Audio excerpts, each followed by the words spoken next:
An ordinary-looking fried egg actually cost $600. The girl curiously took a bite and found that it wasn't a fried egg at all. Mike immediately scooped up a spoonful and put it in his mouth, and then he was so surprised that he couldn't say a word. It turned out that this dish that looked like a fried egg was actually a dessert made of mangoes, passion fruits, and coconut milk. Mike suddenly realized that the head chef of this restaurant was definitely no ordinary cook. At that moment, the manager brought over another peculiar dish. At first glance, it looked like a potted plant. But after adding water to it, the potted plant started to grow rapidly and reached more than 10 centimeters in the blink of an eye. It turned out to be an edible growing salad. Seeing how surprised the two were, the manager mocked them for being unsophisticated. Mike flew into a rage instantly. He picked up the potted plant, threw it in front of the head chef, and told him that he had come to eat, not to watch a magic show. However, the head chef didn't get angry after hearing this. Instead, he turned around and took out a piece of A5 Wagyu beef, challenging Mike by asking if he could cook it.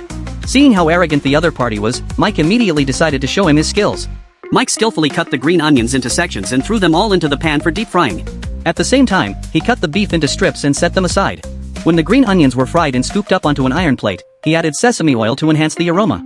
Then he poured all the sliced beef into the pan and stir-fried it quickly over high heat for 45 seconds. Finally, he added cumin, pepper powder, and other seasonings. After a series of operations, a delicious dish of scallion beef was ready. However, the head chef was a top Western chef and didn't take Chinese cuisine seriously at all. He took out a blowtorch and grilled the steak until it was medium rare. Then he cut it into 3 pieces and placed them on a prepared plate. After carefully adjusting the position of the steaks, he covered them with a glass dome. The next step was the essence of this dish. The head chef took out a match, lit the applewood chips, and used the resulting smoke to smoke the steaks. This way, the steaks were not only tender but also had a fruity aroma. The head chef said that Western cooking had been constantly developing over the years, while Chinese cooking still relied on old methods. So he had come to China specifically to prove in a competition that Chinese cuisine was inferior to Western cuisine. Mike smelled the aroma of the steak and knew that the other party was indeed very skilled, but he said nothing and just left. After Mike left, the head chef curiously took a bite of the scallion beef and was surprised to find that it tasted extremely good.